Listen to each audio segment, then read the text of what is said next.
Okay, thank you. और last time यदि आप लोगों को याद होगा, लास्ट टाइम हम लोगों ने मार्क चैप्टर 1 में से स्टडी किए थे।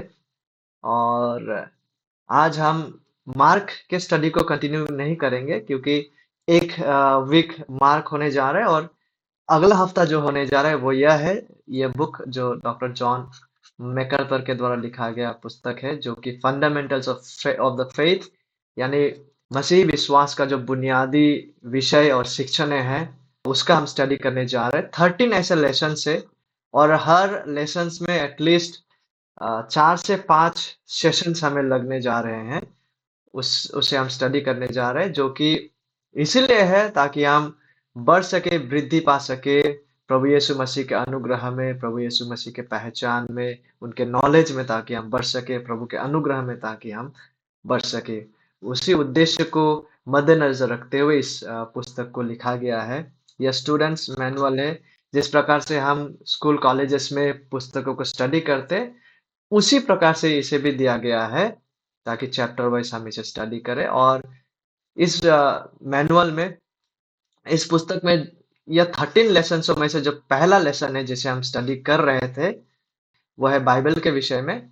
और इंट्रोडक्शन टू द बाइबल हमने ऑलरेडी, यदि हमें से किसी किसी को याद होगा, ऑलरेडी पहले 4 जो 5 जेनेसिस, एक्सोडस, लेविटिकस, नंबर्स, ड्यूटोनॉमी, पहला 5 पुस्तकें जो है ओल्ड टेस्टामेंट के, उनके इंट्रोडक्शन को हमने देखे थे। और बाइबल के इंट्रोडक्शन को देखते हुए आज उसी का पार्ट 2 को हम देखने जा रहे हैं। ठीक है, इंट्रोडक्शन टू द बाइबल, जो कि इस पुस्तक में दिया गया 13 लेसन्सों में से पहला यह लेसन है बाइबल के विषय में। जब हम उत्पत्ति से लेकर व्यवस्था विवरण, आदि पुस्तक से लेकर द्वितीय विवरण, जेनेसिस से लेकर ड्यूटोनॉमी को स्टडी कर रहे थे लास्ट टाइम, इंट्रोडक्शन को जब हमने देखे थे, तो वहां हमने इन पुस्तकों का केवल संक्षिप्त में पर्पस को देखे थे, और कब लिखा गया, किसने लिखा।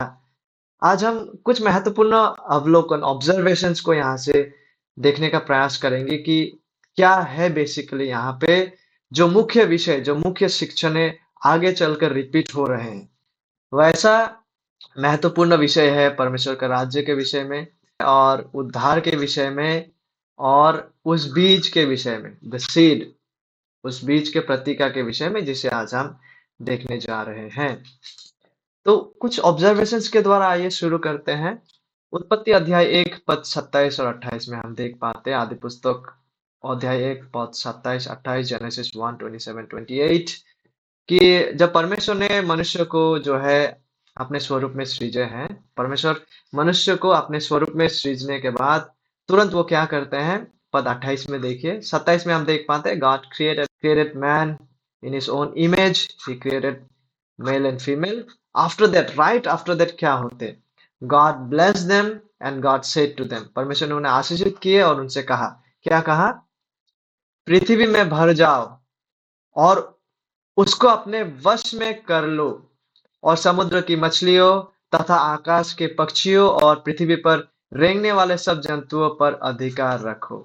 ठीक है, we see the reality, the truth of subduing and ruling over the creation of God. इस प्रकार से उन्होंने आशीषित किए हैं, बी फ्रूटफुल एंड मल्टीप्लाई उन्होंने कहे हैं, and fill the earth and subdue it and rule it. Bangla में कहा गया है, भोषीभूत करो एवं कर्तृत्व करो।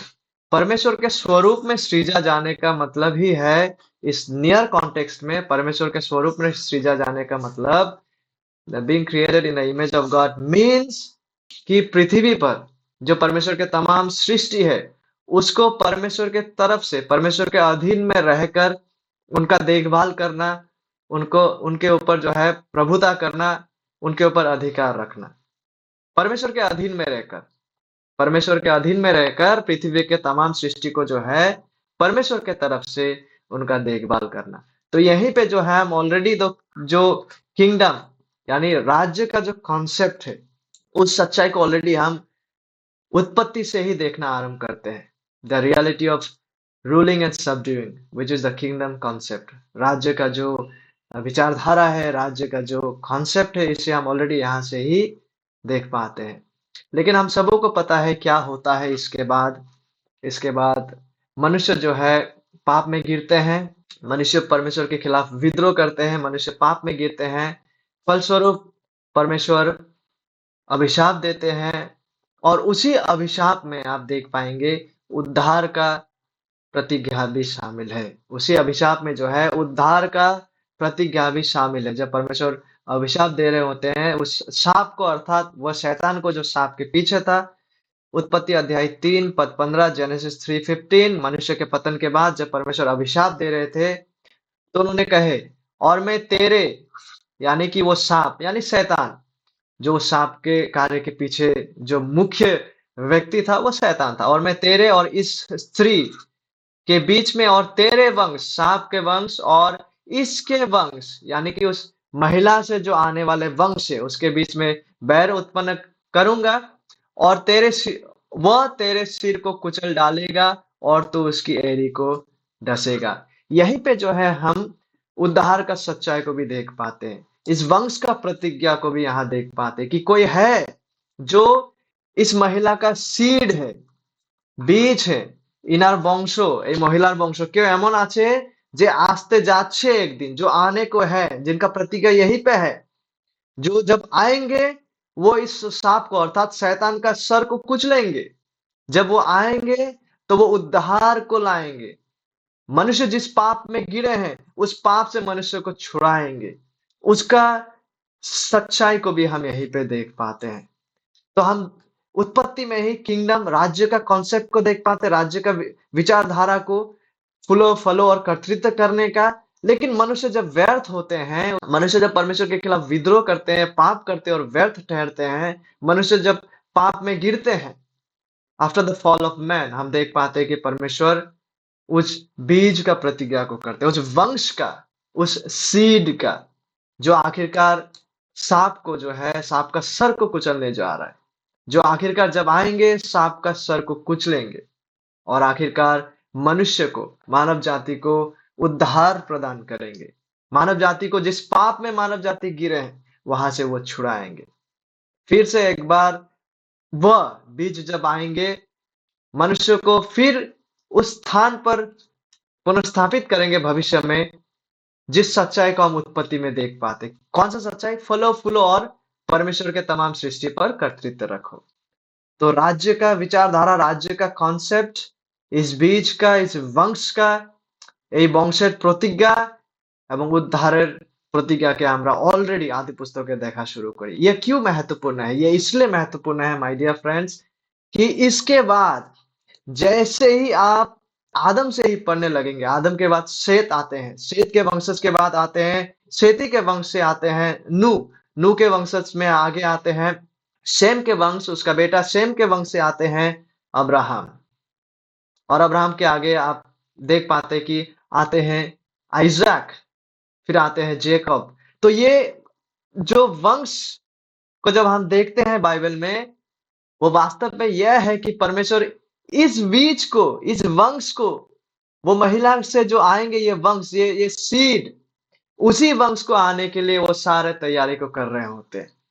इसलिए उत्पत्ति आदि पुस्तकेर এই অংশটা অনেক গুরুত্বপূর্ণ, क्योंकि आगे जो भी घटने वाला है वो इसी सच्चाई का अनफोल्डिंग है कि किस प्रकार परमेश्वर अपना राज्य को स्थापित करने के लिए, किस प्रकार परमेश्वर उद्धार को लाने के लिए, किस प्रकार परमेश्वर प्रतिज्ञा किया हुआ इस बीज, इस सीड, इस वंश को लाने के लिए कार्य कर रहे होते हैं। एग्जैक्टली इसी सच्चाई को हम इसीलिए आगे देख पाते जब आदि पुस्तक उत्पत्ति में ही अध्याय 22 में पढ़ते हैं पद 16 से 18, जहां पर परमेश्वर अब्राहम को चुनते हुए अब्राहम से प्रतिज्ञा करते हैं। क्या प्रतिज्ञा करते हैं? देखिए नीचे साइड में देखिए, और पृथ्वी की सारी जातियां अपने को तेरे वंश के कारण धन्य मानेगी, क्योंकि तू ने मेरी बात मानी है। इंग्लिश में in your seed all the Nations of the earth shall be blessed. In your seed, वो महिला से आता वंश अभी यहाँ पर अब्राहम से आता वंश हो जाते हैं। আর বাংলাতে देखो, তোমার বংশে पृथ्वीर সকল जाति आशीर्वाद प्राप्त होइबे, और ये आशीष जो है ये परमेश्वर का राज्य का नागरिक हो पाने का आशीष है, ये उद्धार का आशीष है वास्तविक रीति से। वो महिला का वंश अब यहाँ पे हो जाते अब्राहम से आता वंश। ठीक है, तो इस सच्चाई को याद में रखिए, परमेश्वर का राज्य, वो बीज, और उद्धार, मानव जाति का उद्धार, मनुष्य को छुड़ाना, मुख्य रूप से इस बीज के द्वारा, जो इस महिला से होकर आएंगे, जो अब्राहम के कुल से होकर आएंगे, जिस जिस बीज के वजह से आशीष, उद्धार का आशीष, परमेश्वर के राज्य में रह पाने का आशीष, परमेश्वर के साथ रहकर, परमेश्वर का अधीन में रहकर पृथ्वी को देखभाल कर पाने का आशीष उस राज्य में, जो यह बीज लाने जा रहा है। हम लोगों ने लास्ट टाइम आदि पुस्तक जेनेसिस से लेकर ड्यूटेरोनॉमी में इन सारे बातों को इतना बारीकी से नहीं देखे थे, लेकिन क्योंकि हम आगे और भी पढ़ने जा रहे हैं, इसलिए इस बैकग्राउंड को, इस सच्चाई को, ताकि हम स्मरण करते हुए, याद में रखते हुए, मन और हृदय में रखते हुए आगे बढ़े। तो और एक बार रिकैप कर लेते हैं टाइमलाइन को, समय का रेखा को। यहाँ पे BC बिफोर क्राइस्ट, यानी यीशु मसीह के आने से पहले का यह समय है। सपोज फॉर एग्जांपल यीशु मसीह, अगर ये वाला बिंदु है यहाँ जो मैं लाइन खींच रहा हूँ, अगर यीशु मसीह इस समय में आए थे, तो ये इसके पहले को कहते हैं बिफोर क्राइस्ट, बिफोर क्राइस्ट, ठीक है, BC। और इस समय में क्या होता था, एक बहुत ही इंटरेस्टिंग बात है, जैसे कि आज हम लोग किस प्रकार से समय को काउंट करते हैं। 2024 था पिछले साल, और अभी हो गया 2025, इस साल में 2025। लेकिन जब हम BC को कैलकुलेट करते हैं, तो बड़ा से छोटे की ओर जाते हैं, क्योंकि यदि आपको याद होगा नंबर लाइन जब हम पढ़ते हैं, इधर में जब नंबर लाइन जब हम पढ़ते हैं, -3, -2, -1, 0, 1, 2, इस प्रकार से आते, वैसे ही कुछ जो सबसे बड़ा BC होते हैं। सपोज फॉर एग्जांपल यहाँ पे 4000 BC, मतलब यीशु मसीह के आने से 4000 वर्ष पहले। और फिर इसके बाद में जो है वो कौन सा होते हैं, 4001 नहीं, लेकिन 3000 ये वाला होते 99, जो इस मतलब यीशु मसीह के आने की ओर बढ़ते बढ़ते जाते। मतलब BC से जब आप कैलकुलेट करेंगे, आपको लगेगा कि समय घट रहा है, वो माइनस होते होते आ रहा है, लेकिन एक्चुअली में वो बढ़ रहा है।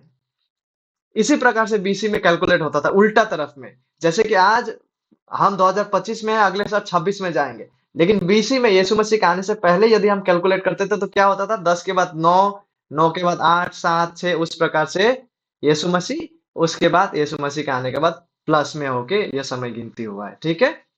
तो आइए देखते हैं, यीशु मसीह के आने से 4000 वर्ष पहले परमेश्वर ने सृष्टि का कार्य को किए थे, जो कि आदि पुस्तक उत्पत्ति अध्याय 1 और 2 में हम देख पाते हैं। फिर यहाँ पे हम ये भी देख पाते कि किस प्रकार से मनुष्य ने परमेश्वर के खिलाफ विद्रोह किए, पाप किए। यहाँ पे मनुष्य का पाप का वास्तविकता को आप देख पाते हैं, परमेश्वर के खिलाफ विद्रोह। उसके बाद अप्रोक्सीमेटली 2300 सन, यीशु मसीह के पृथ्वी पर आने के 2300 वर्ष पहले नूह, जिसे हम कहते हैं, नूह रहा करता था। और फिर उसी वक्त जो है, उसी दौरान वो महान जल प्रलय ना, फ्लड जो घटा था पूरे विश्व में, जिसका एक्सप्लेनेशन को आप जेनेसिस आदि पुस्तक उत्पत्ति अध्याय 7 में देख पाते। उसके बाद हम देख पाते हैं 2100 से लेकर 2000 सन, अप्रोक्सीमेटली, एग्जैक्टली नहीं, अप्रोक्सीमेटली ये इतना जो सन है यीशु मसीह के आने से पहले, तब अब्राहम हुआ करता था। अब्राहम का जन्म को हम देख पाते हैं उत्पत्ति आदि पुस्तक जेनेसिस चैप्टर 11 वर्स 26 से लेकर चैप्टर 12 का आगे, जहां पे परमेश्वर अब्राहम से प्रतिज्ञा भी करते हैं। ये वो टाइम है जब अब्राहम रहा करता था। और फिर अब्राहम के बाद आइजाक आते हैं, इसहाक, जिनके विषय में आप उत्पत्ति आदि पुस्तक 21 में देख पाते, लगभग 1900 सन जो है बिफोर क्राइस्ट। और फिर ये केवल संक्षेप में हम देख रहे हैं, इसमें बहुत सारा और भी चीजें घटे हैं, जैसे कि इस दौरान आइजक का समय में इस्माइल भी था। फिर उसके बाद जैकब का समय में एसाव था। तो मैं मुख्य रूप से इन विषयों को स्किप कर रहा हूं, क्योंकि जैसे कि कुछ क्षण पहले हम लोगों ने देखे थे कि वो बीज का आना, जो वो उस महिला से होके जो बीज आएंगे, जो बीज आखिरकार उद्धार को लाएंगे, परमेश्वर के राज्य को सिद्ध रूप से स्थापित करेंगे, वो बीज का प्रतिज्ञा को परमेश्वर अब्राहम के द्वारा करते हैं। उसी बीज का लाइन को हम देख रहे हैं समरी में, ठीक है, संक्षेप में। अब्राहम के बाद आते हैं इसहाक, आइजाक, जिनके विषय में आप उत्पत्ति जेनेसिस 21 में देख पाते। फिर आते हैं जैकब, जिसके बारे में आप जेनेसिस 25 वर्स 19 से आगे देख पाते। लगभग 1800 BC यीशु मसीह के पृथ्वी पर आने के 1800 वर्ष पहले जेकब हुआ करता था। फिर जेकब का 12 सन्स के बारे में आपको पता होगा। 12 सन्स, 12 उनका बेटे लोग थे, जिनमें से आपने कई बार सुने होंगे रूबेन और जूडा, इन लोगों के विषय में।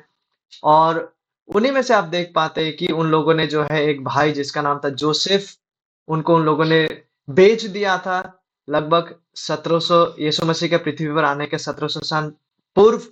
जब जोसेफ को बेचा जाता है, जोसेफ आगे चलकर मिस्र देश में पहुंचते हैं, क्योंकि पोटीफर के घर में उन्हें खरीदा जाता है। वो पोटीफर के घर में रहते हैं। फिर आप सबको को ये कहानी पता होगा किस प्रकार से जोसेफ जो है वो जेल में बंद होता है, फिर वहां पे वो सपनों का अर्थ को बताते हैं।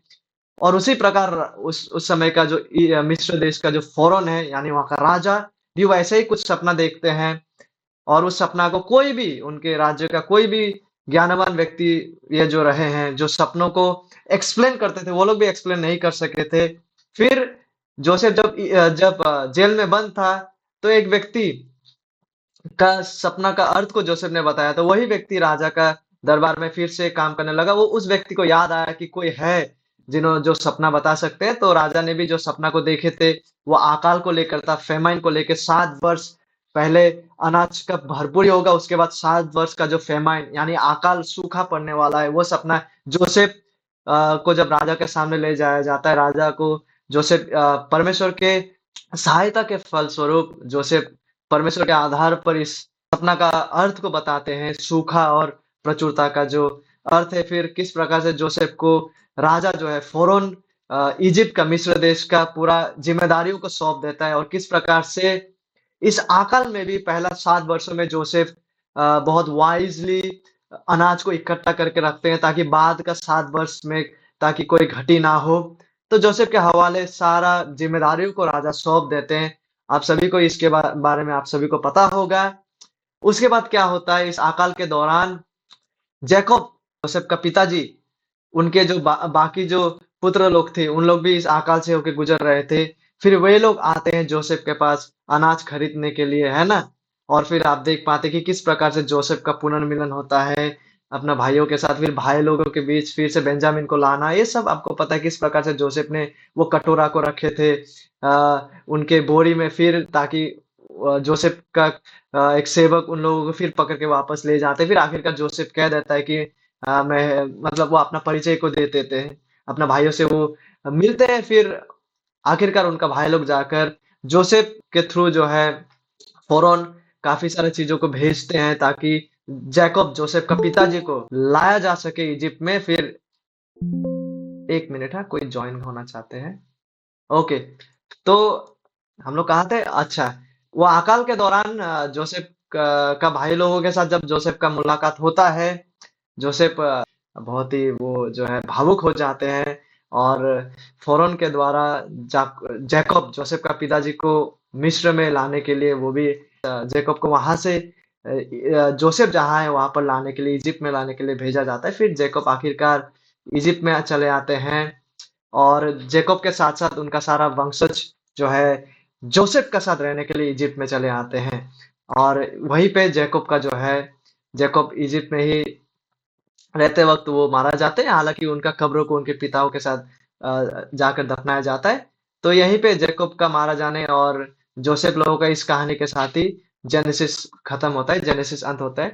लेकिन आप जरा सोचिए, जोसेफ को इजिप्ट में भेजा जाना, यद्यपि जोसेफ के भाई लोगों ने कुछ रणनीति करके, कुछ ईर्ष्या में आकर, क्योंकि जोसेफ ने सपना देखा था कि उनके सपना में देख रहा था कि बाकी सभी को झुक रहे हैं, तो उनका, और जोसेफ से जैकब प्रेम रखता था, इसीलिए उनका भाई लोगों को जलन भी होता था। जोसेफ को उन लोगों ने भले बुरा सोच और बुरा इरादा लेकर जोसेफ को उन लोगों ने बेच दिया, कोई तो मारना भी चाहता था, आखिरकार उन्हें बेच दिया। और वो उसका इजिप्ट में पहुंचना, इजिप्ट में पहुंचकर अकाल, सूखे का समय में जैकब और जैकब का पूरा घराना का जीवित रहना, ये क्या दर्शाता है? ये परमेश्वर का योजना को दर्शाता है, माय डियर फ्रेंड्स, कि किस प्रकार से परमेश्वर अब्राहम को प्रतिज्ञा किया, उस बीज को लाने के लिए इन सारे कार्य को कर रहे थे। That's why you see entire of Jacob's family, विशेषकर जूडा, यहूदा, जिसके वंशज से वो बीज आने वाला है, वो सभी को इस अकाल के दौरान, 7 वर्ष के अकाल के दौरान वो लोग जीवित थे, क्योंकि परमेश्वर ने भले ही जोसेफ का भाई लोगों ने खराब योजना से जोसेफ को बेचा, लेकिन उन सबों के द्वारा, उन सबों के मध्य परमेश्वर भलाई को उत्पन्न कर रहा था। परमेश्वर अपना उस प्रतिज्ञा को पूरा करने के लिए, उस बीज को लाने के लिए उस योजना को क्रियाशील कर रहा था। तो आगे जेनेसिस में यहीं तक समाप्त होते, फिर आगे आप देख पाते 1400s के समय में, 1400 बिफोर क्राइस्ट की ये जो समय है, किस प्रकार से उस दौरान में जो है 1400s के समय में, यीशु मसीह के आने के 1400 वर्ष पहले, जब जैकब का सारा जो है बेटा लोग और उनका पूरा खानदान जब मिस्र देश में आकर रहने लगते हैं, उनका संख्या जब बहुत बढ़ जाता है, तो क्या होता है, उस समय का फ़ारोन जो है, नया-नया फ़ारोन, अब और वो जोसेफ को नहीं पहचानते। जोसेफ ने क्या किया था वो सारा चीज़ नहीं जानते। तो इस समय का फ़ारोन क्या करते हैं, जब देखते हैं कि इस्राएलियों का संख्या इतना बढ़ गया है, तो वो क्या करते हैं, इस्राएलियों को जो है दासत्व में लाना आरंभ करते हैं। इस्राएलियों के ऊपर बहुत बोझ लादना आरंभ कर देते हैं और इस्राएलियों को दास के स्वरूप वो लोग इस्तेमाल करना शुरू करते हैं। लेकिन इसी क्षण हम देख पाते हैं कि परमेश्वर मूसा के द्वारा, मोजेस के द्वारा इज़राइल को छुड़ाते हैं और इज़राइल जो है एक्सोडस यात्रा पुस्तक निर्गमन में फ़ारोन के ऊपर वो 10 महान विपत्तियों को लाने के द्वारा इज़राइल को छुड़ाकर मूसा को इस्तेमाल करते हुए प्रतिज्ञा किया हुआ देश की ओर वो यात्रा करने लगते हैं। और इसी 10 विपत्तियों में से एक विपत्ति है लास्ट, जिसको द पास ओवर कहते हैं। मतलब मृत्यु का दूत जब आया था, इज़राइली लोगों ने क्योंकि परमेश्वर के निर्देश के अनुसार मेमना को बलि देके लहू को लगाए थे, इसलिए वो मृत्यु का दूत पास ओवर हो गए थे उस घर से। यहीं से होके जो है पास ओवर, जिसे फसह का पर्व कहा जाता है, उसको इंस्टीट्यूट किया गया है। और आगे आप देख पाते कि किस प्रकार से उन लोग प्रतिज्ञा किया हुआ देश की ओर तो बढ़ रहा था। फिर परमेश्वर वहां 10 आज्ञा को देते हुए ओल्ड कवेनेंट जिसे हम कहते हैं, इजरायलियों के साथ साइनाई का पर्वत में वाचा को बांधते हैं। लेकिन बावजूद इसके आप देख पाएंगे कि फिर भी इजरायली जो है वहां पे परमेश्वर के खिलाफ विद्रोह करने लगते हैं और आखिरकार मोजेस और उसका जेनरेशन उसी विल्डरनेस में, उसी जंगल में वो जो है वो लोग मारा जाते हैं। वो लोग प्रतिज्ञा किया हुआ देश में प्रवेश नहीं कर पाते हैं। इसी इसी अंत की ओर जाकर जेनेसिस आदि पुस्तक से लेकर ड्यूटोनॉमी ব্যবস্থা বিবরণ দ্বিতীয় বিবরণে এতটুকু অবধি রয়েছে। এখানে গিয়ে দ্বিতীয় বিবরণ সমাপ্ত হয়। हम लोगों ने लास्ट टाइम जेनेसिस से लेकर ड्यूटोनॉमी को का पर्पस को देखे थे, इंट्रोडक्शन को देखे थे। आज संक्षेप में वहां क्या क्या घटे हैं हम लोगों ने देख लिए। हालांकि ड्यूटोनॉमी में मूसा का उपदेश है जहां मूसा ने प्रचार किए थे, लेकिन लार्ज पिक्चर में यही वहां हो रहे होते हैं। मूसा और उनका जो जनरेशन के लोग हैं उसी जंगल में वो लोग मारा जाते हैं। 40 इयर्स का जो विल्डरनेस है वो लोग भी प्रतिज्ञा के वह देश में प्रवेश नहीं कर पाते। लेकिन मूसा लोगों के बाद, ड्यूटोनॉमी के बाद जब हम जोशुआ के पुस्तक को पढ़ते हैं, वहीं से आज हम आरंभ करेंगे। वेरी शॉर्ट में, हाँ, बहुत विस्तार में हम लोग नहीं जाएंगे। जोशुआ के द्वारा परमेश्वर जो है जोशुआ को इस्तेमाल करते हुए इजरायलियों को जो है प्रतिज्ञा किया हुआ देश में ले जाते हैं। जोशुआ का जो जनरेशन है वो लोग आखिरकार वहां जाके पहुंचते हैं। तो आदि पुस्तक के लिए व्यवस्था विवरण जेनेसिस से लेकर ड्यूटोनॉमी में हम मूसा का मारा जाने तक देख पाते हैं। अभी उसके बाद वाला जो पुस्तकें हैं, हिस्टोरिकल बुक्स जो है, जिसे कहते हैं, इन पुस्तकों को मूसा के मारे जाने के बाद, इनको कब लिखा गया था? 1400 सन के लेकर यीशु मसीह के आने से 1400 सन पहले से लेकर यीशु मसीह के आने से 450 इयर्स पहले तक इन पुस्तकों को लिखा गया। और इन पुस्तकों में हम क्या देख पाते? ऑब्वियसली जोशुआ के द्वारा इजरायली लोग, उस जनरेशन के, जोशुआ के जनरेशन के इजरायली लोग जो है प्रतिज्ञा के हुआ देश में प्रवेश करते हैं। लेकिन लार्जली हम यहाँ ये देख पाते हैं कि यहाँ इस बातों को डिस्क्राइब किया गया, गॉड्स डीलिंग्स, यानी कि परमेश्वर किस तरह से डील करते हैं विथ हिज चोजन पीपल, उनके चुने हुए लोगों के साथ, इजराइल के साथ, हिब्रू नेशन, इब्रानी राष्ट्र के साथ। और इन्हीं पुस्तकों को हिस्टोरिकल पुस्तक कहते हैं। ठीक है, 12 ऐसा पुस्तकें हैं और इन पुस्तकों को आप अपने बाइबल में भी देख सकते हैं। History books in the old testament, तो ये 12 पुस्तकें आते हैं। इन्हें 1400 बीसी से लेकर 450 बीसी तक लिखा गया है। यहाँ पर मुख्य रूप से जब आप ओल्ड टेस्टामेंट पढ़ रहे होंगे, you will see God's dealings, परमेश्वर किस प्रकार से डील करते हैं उनके चुने हुए लोगों के साथ। और ये बुक का लिस्ट को आप लोग इजीली याद कर सकेंगे आपके अपने अपने बाइबल्स में। फिर भी ऐसे रिवीजन, आइए इसे देखते हैं। उन पुस्तकों में से पहला जो है वो जोशुआ है, जिसे हिंदी में यहोशू कहते हैं, बांग्ला में इसे कहते हैं जिहोशर पुस्तक ना, जिहोशर पुस्तक। एंड देन आगे जजेस, न्यायियों का पुस्तक जो है, यानी विचार कर्तृत्व गणेर पुस्तक बांग्ला में। फिर रूथ, रूथ इंग्लिश में भी रूथ, हिंदी में भी और बांग्ला में भी रूथ। फिर पहला सामुएल, ফার্স্ট সামুয়েল, বাংলাতেও প্রথম সামুয়েল। তারপরের পুস্তক যেটা আসে ইতিহাস পুস্তকের মধ্যে সেটা হচ্ছে দ্বিতীয় সামুয়েল, সেকেন্ড সামুয়েল। उसके बाद पहला किंग्स, पहला राजाओं प्रथम राजा बोली, तारपरे द्वितीय राजाओं द्वितीय राजा बोली। आप लोग कृपया धैर्य रखिए। हाँ, क्योंकि इसका भी जैसे हम लोगों ने अभी देखे हैं ना, ये इस प्रकार से बहुत ही संक्षेप में आगे हम इनका भी शॉर्ट विवरण को देखने जा रहे हैं। ठीक है, बहुत डिटेल्स में नहीं, लेकिन संक्षेप में लार्ज पिक्चर को हम अगले नेक्स्ट टाइम जब हम मिलेंगे उस क्लास में हम उसको भी संक्षेप में पूरा टाइमलाइन को, ओल्ड टेस्टामेंट का पूरा टाइमलाइन को हम देखने का प्रयास करेंगे। और आज के लिए बस यही स्मरण रखिए, आज के लिए केवल यही याद रखिए कि इन पुस्तकों को जो है कब लिखा गया और इन पुस्तकों को लिखने का पर्पस क्या है, इन पुस्तकों में हम क्या देख पाते हैं, और ये कौन कौन सा वो पुस्तक है, इतिहास का पुस्तक। ठीक है, दूसरा राजाओं द्वितीय राजा बोली, फर्स्ट क्रॉनिकल्स यानी पहला इतिहास, और इसको बांग्ला में कहते हैं वंशावली, प्रथम वंशावली, द्वितीय वंशावली, सेकंड क्रॉनिकल्स, दूसरा इतिहास। फिर एजरा, एजरा को तो हिंदी इंग्लिश और बांग्ला में भी एजरा। फिर नहमियो, नेहमिया का पुस्तक। फिर एस्तर का पुस्तक। यह 12 हिस्टोरी बुक्स ओल्ड टेस्टामेंट की। ठीक है, और आगे बढ़ते हैं। पोएट्री बुक्स है बाइबल के ओल्ड टेस्टामेंट में 5 पोएट्री बुक्स है। पोएट्री बुक्स आप कह सकते हैं कवितार पुस्तक बा विजडम लिटरेचर भी इसको कहते हैं, प्रज्ञार लेख, प्रज्ञापूर्ण लेख। The following 5 books are poetic, describing in poetry God's greatness and his dealings with man. यहाँ पे कविता के भाषा में गीत के द्वारा परमेश्वर का महानता को व्याख्या किया गया, और साथ ही साथ परमेश्वर ने किस प्रकार से लोगों के साथ डील किया है। और वो 5 पुस्तकें क्या है, आप लोग इसका लिस्ट को अपने नोटबुक में लिख सकते हैं, इससे पहले का भी।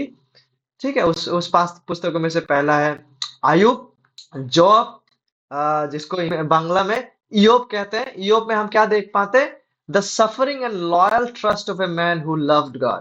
मतलब यहाँ पे आप एक ऐसा व्यक्ति को देख पाते हैं जो परमेश्वर से प्रेम करते हैं, और उस व्यक्ति का जीवन में आता सताव, सफरिंग्स, कष्ट, और उसका लॉयल, ईमानदार भरोसा, उसे आप इस पुस्तक में देख पाते हैं। और उस व्यक्ति का नाम क्या है, उस व्यक्ति का नाम में ही ये पुस्तक है, जोब, आयुब या इयोब।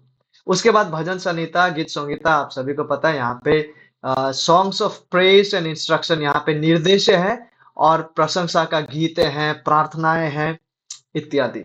और फिर तीसरा जो है प्रोवर्ब्स, पोएट्री विजडम लिटरेचर में प्रोवर्ब्स, हितोपदेश, नीति वचन, जहां पे God's practical wisdom for daily life, परमेश्वर की ओर से आता हुआ व्यवहारिक जो प्रज्ञा है, जो हमारे दैनंदिन जीवन में हमें आवश्यकता है प्रज्ञापूर्ण रीति से जीने के लिए, व्यवहारिक रूप से प्रज्ञापूर्ण रीति से जीने के लिए, उसे हम इस पुस्तक में देख पाते हैं, जिसे नीति वचन, हितोपदेश, प्रोवर्ब्स कहते हैं। और फिर चौथा इक्लेसियास्टिस, सभोपदेशक, बांग्ला में उपदेशक। इस पुस्तक में हम क्या देख पाते हैं, the emptiness of an earthly life without God, परमेश्वर के बगैर जो पृथ्विक जीवन है उसमें खोखलापन है, वो खाली है, वो व्यर्थ है। उस सच्चाई को जो है आप सभोपदेशक, इक्लेसियास्टिस, उपदेशक पुस्तक में देख पाते हैं। और फिर सोलोमन का गीत, सॉन्ग ऑफ सोलोमन, श्रेष्ठ गीत बा परम गीत, यहाँ पे हम क्या देख पाते हैं, ए सेलिब्रेशन ऑफ मैरिटल जॉय, विवाहित जीवन जो आनंद, विवाहित जीवन का जो आनंद का व्याख्या है, उसे आप इस पुस्तक में देख पाते हैं। तो यह है वो 5 विजडम लिटरेचर या फिर कविता गीत का पुस्तक। ठीक है, आइए आगे बढ़ते हैं। और फिर ओल्ड टेस्टामेंट, पुरातन नियम में, पुरातन नियम का 39 बुक्सों में से 5 ऐसे बुक्स है जिसे मेजर प्रोफेट्स कहते हैं। A prophet was a person commission by God to deliver his message to man.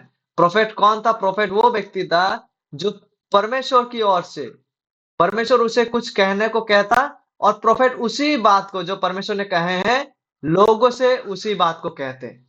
परमेश्वर इस व्यक्ति को, प्रोफेट्स को कमीशन करते थे इस व्यक्ति को जो है परमेश्वर कुछ मैसेज देता और उसी मैसेज को लाउड स्पीकर की तरह ये व्यक्ति जो है प्रोफेट भविष्यद्वक्ता लोगों के सामने आकर कहता, उसे डिलीवर करता। This books are called major prophets. इन तमाम पुस्तकों को जो ये 5 पुस्तकें हैं, इन्हें मेजर प्रोफेट्स, मुख्य भविष्यद्वक्ता की पुस्तक इसलिए कहा जाता है because they generally are longer, क्योंकि यह पुस्तक जो है बाकी बाकी भविष्यद्वक्ताओं की पुस्तक जैसे कि योना हुआ, मीका हुआ, उनके तुलना में ज्यादा लंबा है, ठीक है। और वो बाकी जो भविष्यद्वक्ता की पुस्तक है उन्हें माइनर प्रोफेट्स कहते हैं, जिसे हम अगला स्लाइड में देखने वाले हैं। The major prophets were written approximately 750 सन से लेकर 550 बीसी, यानी कि यीशु मसीह के पृथ्वी पर आने के 750 वर्ष पहले से लेकर 550 वर्ष तक में। और इसी दौरान आप देख पाएंगे नबूकदनेस्सर आते हैं, वो तमाम असरिया आते हैं, वो विषय यहाँ पे मौजूद है। तो ये कौन कौन सा पुस्तक है इसमें आते हैं मेजर प्रोफेट्स में? मेजर इसलिए है, मुख्य भविष्यद्वक्ता की पुस्तक इसलिए है क्योंकि ये लॉन्गर है, ये लंबा है तुलना में माइनर प्रोफेट्स के। माइनर प्रोफेट मतलब जो प्रोफेट लोगों का जो भविष्यद्वक्ताओं की पुस्तक है, इनके तुलना में छोटा छोटा है। वो पहला पुस्तक जो मेजर प्रोफेट में आते हैं वो है यशायाह, जिशायो, आइजाया। दूसरा जेरेमिया जो है, यिर्मयाह, जिर्मियो। तीसरा है विलाप गीत, लेमेंटेशंस, जो कि विलाप के बारे में है, किस प्रकार से यिर्मयाह विलाप को प्रकट करते हैं जब नबूकदनेस्सर आकर यरूशलेम को जो है तहस महस करके चले जाते हैं। एक समय आते हैं इजराइल के इतिहास में जब नबूकदनेस्सर राजा आकर यरूशलेम का मंदिर को तहस महस करके इजरायली लोगों को बंदी बनाकर ले जा रहे होते हैं बबीलोन में। तो उस वक्त जो है यिर्मयाह विलाप करते हुए इस विलाप गीत को लिखते हैं। उस यिर्मयाह का विलाप को जो है इस विलाप गीत में प्रकाश किया गया या व्याख्या किया गया है। और ये विलाप गीत भी जो है मेजर प्रोफेट्स का ही हिस्सा है। और चौथा जो है इज़िकेल, यहेजकेल, यहजकेल। और पांचवा मेजर प्रोफेट में से है दानियल। डैनियल आप सबों ने कई बार इस पुस्तक के विषय में सुने होंगे। और आगे माइनर प्रोफेट्स, इन मेजर प्रोफेट्स के बाद माइनर प्रोफेट्स, और इन माइनर प्रोफेट्स को जो है वह रिटन अप्रोक्सीमेटली 840 से लेकर 400 बीसी, यीशु मसीह के पृथ्वी पर आने से 840 वर्ष पहले से लेकर 400 वर्ष पहले तक इन पुस्तकों को लिखा गया था। तो ये पुस्तकें कौन कौन सा पुस्तक है? पहला, इनमें से पहला है होशे, होशिया, फिर जोएल, योएल, आमोस, बांग्ला में भी आमोस ही है, ओबदया, ओबदिया। पांचवा जोना, योना। छठा माइका, मीखा, नाहुम, नहुम, हबाकुक, हबाकुक, जेफनाया, सफनियो, सफनाया, हग्गाई, जकरिया, सोकोरियो, जकरिया, फिर मालाकी, मेलाकाय। ठीक है, ये वो आखिरी पुस्तक है जिसे हम अपने ओल्ड टेस्टामेंट में देख पाते हैं।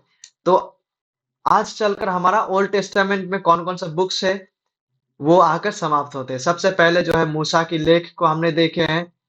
मूसा की लेख के बाद हिस्टोरी का पुस्तक है। ठीक है, सबसे पहले हमने क्या देखे लास्ट क्लास में? मोसेस का लिखा हुआ, फिर हिस्ट्री का हमने आज देखा है, फिर हमने आज विजडम लिटरेचर को भी देखा है, यानी प्रज्ञा का लेख। उसके बाद हमने मेजर प्रोफेट्स को देखे हैं, फिर माइनर प्रोफेट्स को भी हमने देखे हैं। तो टोटल हो जाते हैं 39 पुस्तकें ओल्ड टेस्टामेंट में। पुरातन नियम में 39 ये पुस्तकें हैं। तो आशा रखते हैं कि हम लोग इन पुस्तकों से सुपरिचित होंगे, इन पुस्तकों को जानेंगे कि कौन सा पुस्तक क्या है, किस विषय में है। आई होप कि हम इसे जानने में और समझने में बढ़ने लगेंगे। और जैसे जैसे आप सभी भी जब पर्सनली इन पुस्तकों को स्टडी कर रहे होंगे तो ये बात है ताकि हमें उन पुस्तकों को समझने के लिए और सहायता प्रदान करे। कौन से बात है कि ये पुस्तक कब लिखा गया था, क्यों लिखा गया था, इस पुस्तकों का मुख्य विषय क्या है। मुख्य रूप से याद रखिएगा, परमेश्वर का राज्य, वो बीज और बीज का प्रतिज्ञा और बीज के द्वारा आता उद्धार का सच्चाई, क्योंकि वही सच्चाई अनफोल्ड होते जाते। जिस सच्चाई के बारे में मूसा ने लिखे हैं पहला 5 पुस्तकों में, विशेषकर परमेश्वर के राज्य के विषय में, उस प्रतिज्ञा किया हुआ बीज, उस व्यक्ति के विषय में, उनके द्वारा आता उद्धार। तो यहाँ पर आकर हमारा ओल्ड टेस्टामेंट का 39 बुक्स का शॉर्ट स्टडी आके समाप्त होते हैं। और नेक्स्ट टाइम जब हम द फंडामेंटल्स ऑफ फेथ इस पुस्तक का अध्ययन करेंगे तब हम क्या करेंगे, और एक बार इस टाइमलाइन को देखेंगे, और एक बार हम टाइमलाइन को देखेंगे और बड़ा सा चित्रण को पाने का कोशिश करेंगे, ताकि आपके पर्सनल ओल्ड टेस्टामेंट के बुक स्टडी में भी ये तथ्य जिन्हें हम स्टडी कर रहे हैं, ताकि वो मददगार साबित हो, ताकि आप प्रभु का वचनों को सटीक रीति से जानने और समझने में बढ़ सके। और लास्टली मैं यही कहना चाहूंगा, जब हम इस प्रकार से स्टडी कर रहे हैं और इस प्रकार से स्टडी करने में बढ़ रहे हैं, ये बहुत ही महत्वपूर्ण है, जिसे मैं हमेशा हमारे भाई और बहनों को स्मरण दिलाता हूँ कि जब हम प्रभु का वचनों को जानने में, तथ्य को सीखने में बढ़ रहे हैं, तो ये हमारे लिए बहुत ज़रूरी हो जाता है। क्या विषय ज़रूरी हो जाता है कि हम इस सच्चाई को ध्यान में रखें। किस चीज़ को? जिस बात को यिर्मयाह ने यिर्मयाह चैप्टर 9 वर्स 23 और 24 में कहा। क्या कहा? Thus says the Lord, let not a wise man boast of his wisdom, and let not the mighty boast of his might. Let not a rich man boast of his riches, but let him who boasts boast of this, that he understands and knows me, the Lord, that I am the Lord who exercises loving kindness, justice, righteousness on earth, for I delight in these things, declares the Lord. ये इसलिए महत्वपूर्ण है, जब हम इस प्रकार से वचनों को सीख रहे हैं, तथ्य को जान रहे हैं, ये बहुत ही महत्वपूर्ण बन जाता है, ताकि हम अहंकार होने का प्रलोभन में ना गिरे। क्योंकि कई बार क्या होता है, हम बहुत सारी चीजें सीख लेने के बाद क्या होते हैं, प्रलोभन में गिर जाते हैं कि दूसरों को न्याय करने लगते हैं, या तुलना करने लगते हैं कि अरे मैं तो उससे बेहतर जानता हूँ। तो ऐसे चीजों से ताकि हम बचे रहे, और जैसे यिर्मयाह ने कहा, यदि हमें किसी चीज पर गर्व भी करना है, तो हम इस बात पर घमंड करें कि हम यहोवा को जानते हैं, कि हम यहोवा को जानते और बूझते और समझते हैं, कि हम यहोवा के द्वारा जाना गए हैं, कि यहोवा ही, मैं ही यहोवा कहते हैं यहोवा हूँ, जो पृथ्वी पर करुणा, न्याय और धार्मिकता के काम करते हैं, क्योंकि मैं इन्हीं बात से प्रसन्न रहता हूँ। तो जैसे-जैसे हम लोग इस स्टडी को आगे बढ़ाएँगे और बहुत सारे विषयों को सीखेंगे, ताकि हम नम्र व्यक्ति होने में आगे बढ़े, जो चीज़ों को जानकर ऐसा नहीं कि हम तो उनसे ज़्यादा जानते हैं, तो इस प्रलोभन से ताकि हम बचने पाएँ। वरन यदि हमें घमंड भी करना हो, हम इस बात पे घमंड करें कि हम यहोवा को जानते हैं, उन्हें व्यक्तिगत रूप से हम जानते हैं यीशु में सच्चा विश्वास के द्वारा, कि हम यहोवा के द्वारा जाने गए हैं, कि हम यहोवा को व्यक्तिगत रूप से जानते हैं, और इस सच्चाई को हम जानते हैं कि यहोवा पृथ्वी पर करुणा, न्याय और धर्म के काम वो करते हैं, और इन्हीं बात से यहोवा प्रसन्न रहता है। तो जैसे-जैसे हम इस स्टडी में आगे बढ़ेंगे, प्रभु ताकि हमें अनुग्रह करे, ताकि हम प्रभु का वचनों को सच्चा रीति से जानने में आगे बढ़े, और उन वचनों को जानने के द्वारा ताकि हम प्रभु का अनुग्रह में बढ़ते जाएँ, प्रभु का पहचान में ताकि हम बढ़ते जाएँ, और इसी प्रकार बढ़ते हुए प्रभु को महिमा पहुँचाते जाएँ। धन्यवाद। आइए हम प्रार्थना करें।